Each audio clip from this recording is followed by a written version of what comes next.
Bismillahirrahmanirrahim. Hadis yang ke-32. Al-haditsu tsani wa tsalasun, hadis yang ke-32.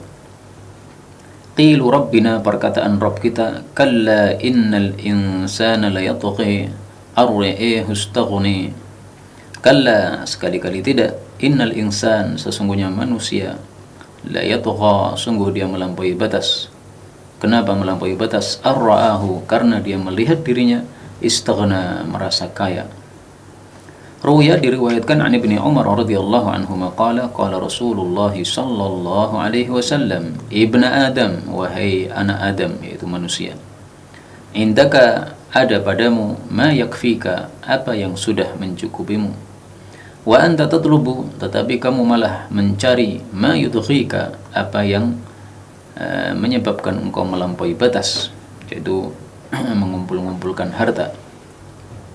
Ibnu Adam, wahai anak Adam, la biqalilin taqna, tidaklah dengan sesuatu yang sedikit engkau itu puas. Ini harakatnya salah ya, mestinya taqna'u, qafnya disukun kemudian ainnya di dhammah. Wala min katsirin tashba', tidak pula dari sesuatu yang banyak engkau kenyang.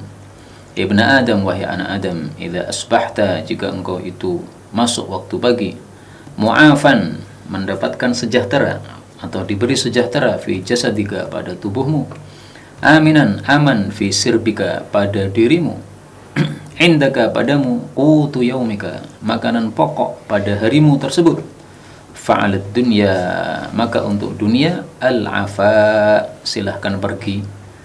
Artinya saya tidak dapat dunia atau pisah dengan dunia tidak ada masalah, karena sudah mendapatkan kenikmatan-kenikmatan tadi. Hadis riwayat Baihaqi dalam Syu'abul Iman, dan Syekh Albani mengatakan hadis ini palsu. Karena itulah hadis ini dimulai dengan kata-kata ruya, ya, diriwayatkan, yang ini isyarat bahwa hadis ini tidak sahih. Sebagaimana sudah dijelaskan kemarin bahwa adabnya menyampaikan hadis yang dhaif dengan memberitahu bahwa hadis tersebut dhaif. Nah, maka kebiasaan para ulama dengan menyebutkan kata-kata yang seperti ini, ya, ruya dan sebagainya. Hadis ini isinya sama dengan ayat tadi. Allah Subhanahu wa taala mengatakan, innal insana layatgha ar-ra'ahu istaghna. Manusia itu melampaui batas karena dia merasa kaya. Nah, maka kaya itu bisa menyebabkan melampaui batas. Karena itu dalam hadis ini disebutkan, wa anta tatlub ma yudghik. Engkau mencari sesuatu yang menyebabkan engkau melampaui batas. Kamu sudah dicukupi oleh Allah Subhanahu wa taala. Keperluan manusia apa sih? Kan makan 3 kali sehari, udah cukup kan, bisa hidup. Nah, tapi masih merasa kurang lagi, mengumpul-ngumpulkan harta yang sangat banyak, yang itu bisa menyebabkan melampaui batas. Tetapi memang tidak semua orang yang hartanya banyak kemudian melampaui batas, hanya kebiasaannya orang kemudian melampaui batas dengan sebab hartanya yang banyak. Illa man rahimallah, kecuali orang-orang yang dirahmati oleh Allah Subhanahu wa taala. Nah, kemudian kaum muslimin rahimakumullah, karena hadis ini dhaif atau palsu, maka kalau ingin kita sampaikan karena isinya bagus, ya jangan disampaikan sebagai sabda Rasulullah sallallahu alaihi wasallam. Katakan saja sebagai perkataan para ulama, ya, karena disebutkan oleh para ulama dalam kitab-kitab mereka. Tapi kalau disampaikan sebagai sabda Nabi, nah kita berdosa karena hadisnya palsu. Dan tidak boleh hadis yang palsu dinisbatkan kepada Rasulullah sallallahu alaihi wasallam. Kemudian kita ambil beberapa faedah yang lain. Dalam hadis ini disebutkan, la biqalilin taqna. Kamu tidak merasa puas dengan sesuatu yang sedikit. Wala min katsirin tashba'. Dan kamu tidak merasa kenyang dengan sesuatu yang banyak. Ini watak asal manusia. Manusia itu selalu rakus, kalau sudah diberi satu kekayaan, dia ingin mempunyai 2 kekayaan. Sebagaimana sabda Rasulullah sallallahu alaihi wasallam dalam hadis yang lain, kita tampilkan di sini. Kata kuncinya wadiyani. Rasul sallallahu alaihi wasallam bersabda, Inna Allah qala, sesungguhnya Allah mengatakan, inna anzalnal mal liiqamis shalah wa ita'iz zakah. Kami turunkan harta untuk menegakkan salat dan membayar zakat. Walau kana li ibni Adam wadin, kalau manusia punya satu lembah, suatu lembah harta. La ahabba ayyakuna lahu thanin, dia suka untuk mempunyai lembah yang kedua. Walau kana lahu wadiyan, kalau dia sudah punya 2 lembah. La ahabba ayyakuna lahu mathalith, dia akan suka untuk memiliki yang ketiga, dan seterusnya. Ini rakusnya manusia, watak asalnya seperti itu. Faedah berikutnya, kalimat terakhir ini dari mulai idza asbahta mu'afan fi jasadika aminan fi sirbika indaka qutu yaumika. Nah, ini kita temukan dalam hadis yang sahih yang semakna dengannya. Mari kita tampilkan kata kuncinya fi sirbihi. Rasul sallallahu alaihi wasallam bersabda, "Man asbaha minkum aminan fi sirbih." Barang siapa yang masuk waktu pagi di antara kalian dalam keadaan aman dalam dirinya. Nah, seperti kita, alhamdulillah aman diri kita, tidak ada masalah apa-apa. Mu'afan fi jasadihi, sehat jasadnya. Seperti kita, alhamdulillah hari ini sehat, bisa mendengarkan kajian. Indahu qutu yaumih, dia memiliki makanan pokok untuk hari tersebut. Seperti kita, alhamdulillah sudah kenyang ya, tadi sudah makan siang. Faka'annama hizat lahu dunya bihadzafiriha, maka seolah-olah sudah dikumpulkan untuk dia dunia seluruhnya. Hadis riwayat Tirmidzi, derajatnya hasan. Nah, maka hadis ini mencukupi kita dari kalimat terakhir dalam hadis yang kita baca ini ya, karena isinya mirip dan derajatnya sahih atau hasan. Dan dari sini kita ambil pelajaran juga bahwa manusia itu hendaklah hanya memikirkan qutu yaumik, makanan pokok hari itu saja. Untuk yang besok tidak usah dipikirkan, karena belum tentu kita hidup.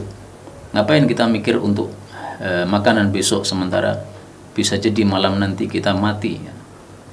Dan saya jadi teringat kisah salah satu ustadz di Solo.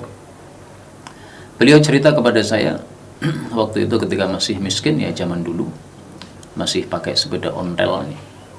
Beliau malam itu jadwal untuk mengajar, tetapi beliau ragu-ragu untuk berangkat karena beras di rumahnya sudah tidak ada sama sekali.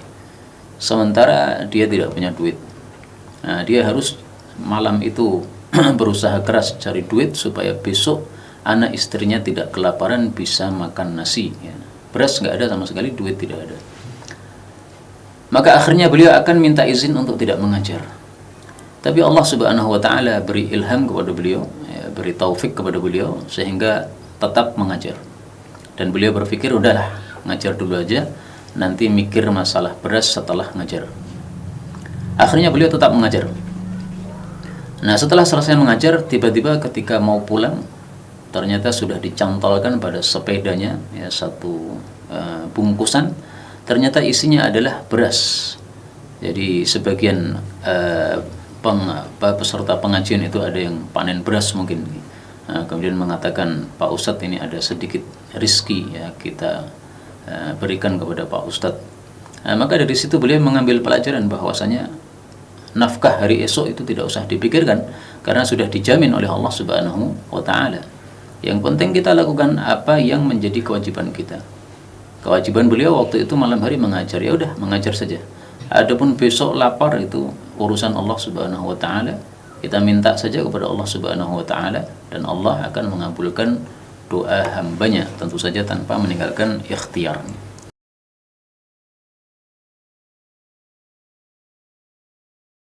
تقبل منا إنك أنت السميع العليم وتب علينا إنك أنت التواب الرحيم. اللهم نحمدك حمدا شاكرين حمدا ناعمين حمدا يوافي نعمه يكافئ مزيدا. يا ربنا لك الحمد ولك الشكر كما ينبغي لجلال وجهك الكريم ولعظيم سلطانه. اللهم صل وسلم وبارك على رسولك الكريم نبينا محمد وعلى آله وصحبه أجمعين. اللهم اجعلنا من أهل القرآن waj'al al-Qur'ana sahiban lana fid dunya wa syafi'an lana fil akhirah. Ya Allah, jadikan kami termasuk ahli Al-Qur'an. Jadikan Al-Qur'an sebagai sahabat kami di dunia, syafaat bagi kami di akhirat. Allahumma nawwir ya Allah qulubana binuril Qur'an. Ya Allah, sinari hati kami dengan cahaya Al-Qur'an. Wa nawwir akhlaqana binuril Qur'an. Ya Allah, sinari akhlak kami dengan cahaya Al-Qur'an. Allahumma nawwir hayatana binuril Qur'an, a'ilatana binuril Qur'an, quburana binuril Qur'an. Ya Allah, sinari kehidupan kami dengan cahaya Al-Qur'an. Sinari keluarga kami dengan cahaya Al-Qur'an. Sinari alam kubur kami kelak dengan cahaya Al-Quran. Allahumma ya arhamar rahimin, taqabbal minna jami' amalina salihah.